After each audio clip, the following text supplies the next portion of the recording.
টেঙাগুৰি পঞ্চায়ত নিৰ্বাচনী প্ৰচাৰ অধিক তীব্ৰতৰ হৈছে। লাহৰীঘাট বিধানসভা সমষ্টিৰ অন্তৰ্গত টেঙাগুৰি পঞ্চায়তৰ ১ নং ৱাৰ্ডত প্ৰচাৰ অভিযান অধিক তুংগত উঠিছে। নিশা পৰ্যন্ত নিৰ্বাচনী প্ৰচাৰ চলালে টেঙাগুৰি নিৰ্দলীয় প্ৰাৰ্থী হাছিদা বেগমে। সমাজ সেৱাৰ বাবে নিৰ্দলীয় প্ৰাৰ্থী হিচাপে নিৰ্বাচনত অৱতীৰ্ণ হৈছে। নিৰ্দলীয় প্ৰাৰ্থী হাছিদা বেগম ৰাইজৰ অভূতপূৰ্ব সঁহাৰি লাভ কৰিবলৈ সক্ষম হোৱা জানিব পৰা গৈছে।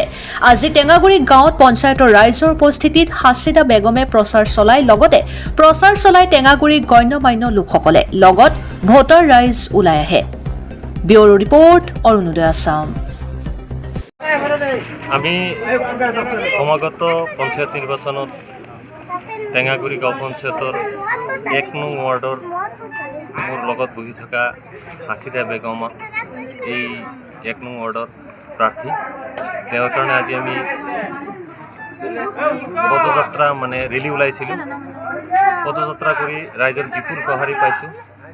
ৰাইজৰ মাজত আমি এটা কথা প্ৰতিপন্ন কৰাব পাৰিছোঁ। ৰাইজৰ সহায় সহযোগিতা দেখি ৰাইজে আমাক বিচাৰিছে, ৰাইজে আমাক আঁকোৱালি লৈছে। এই যুঁজ, এই পঞ্চায়ত নিৰ্বাচনৰ যুঁজ ২০২৬ চনৰ আখৰা বুলি কোৱা হয়। আমি এই আখৰাত আমাক ৰাইজে যেনেকৈ আঁকোৱালি লৈছে আমি বুজি পাইছোঁ এইটো এটা ছেমিফাইনেল খেল। এই ছেমিফাইনেলত আমি ১ নং ৱাৰ্ড টেঙাগুৰি গাঁও পঞ্চায়ত ভোৰাগাঁও জিলা পৰিষদ সমন্বিতে গোটেইখিনি মিলি আমি ১ নম্বৰ ৱাৰ্ডত আজি এটা ৰেলী ওলাইছিলোঁ। এই ৰেলীত ৰাইজৰ বিপুল সঁহাৰি পাইছোঁ আৰু ৰাইজক আমি এই চেগতে বহুত বহুত ধন্যবাদ দিছোঁ।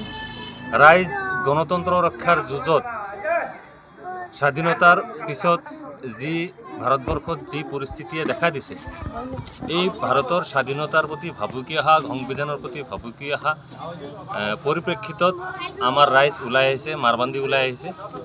আমাৰ ৰাইজে গণতন্ত্ৰক ৰক্ষা, সংবিধান ৰক্ষাৰ যুঁজত নামিছে। আমি এটা চেইনত ৰাজনীতি কৰি আছোঁ। ৱাৰ্ড মেম্বাৰ, আঞ্চলিক পঞ্চায়তৰ সদস্য, জিলা পৰিষদ এটা লাইনতে আমি ইলেকশ্যন খেলি আছোঁ।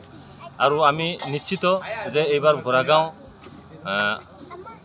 জিলা পৰিষদ আমাৰ দখলত থাকিব। ভোৰাগাঁও জিলা পৰিষদে নহয়, আঞ্চলিক পৰিষদো আমাৰ দখলত থাকিব।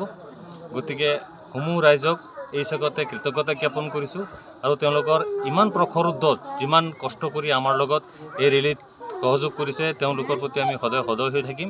আৰু এটা কথা, টেঙাগুৰিৰ ৰাইজ সচেতন ৰাইজ। ১ নম্বৰ ৱাৰ্ডৰ আপোনালোকৰ আশীৰ্বাদত ১ নম্বৰ ৱাৰ্ড সকলো মানুহেই শিক্ষিত, ঘৰে ঘৰে প্ৰতিষ্ঠিত মানুহ। গতিকে তেওঁলোকক ইমান ৰাজনীতিৰ বিষয়ে বুজাবলৈ আমাৰ সামৰ্থ্য নাই। কিন্তু ৰাইজে এই গণতন্ত্ৰ ৰক্ষাৰ যুঁজত, সংবিধান ৰক্ষাৰ যুঁজত আমাক বিপুল সঁহাৰি দিছে। আমি হাছিদা বেগমক লৈ এইবাৰ আমাৰ ১ নম্বৰ ৱাৰ্ড জয়ী হৈ ভোৰাগাঁও জিলা পৰিষদ আৰু ভোৰাগাঁও আঞ্চলিক পঞ্চায়ত দখল কৰিম বুলি আমি নিশ্চিত। ধন্যবাদ।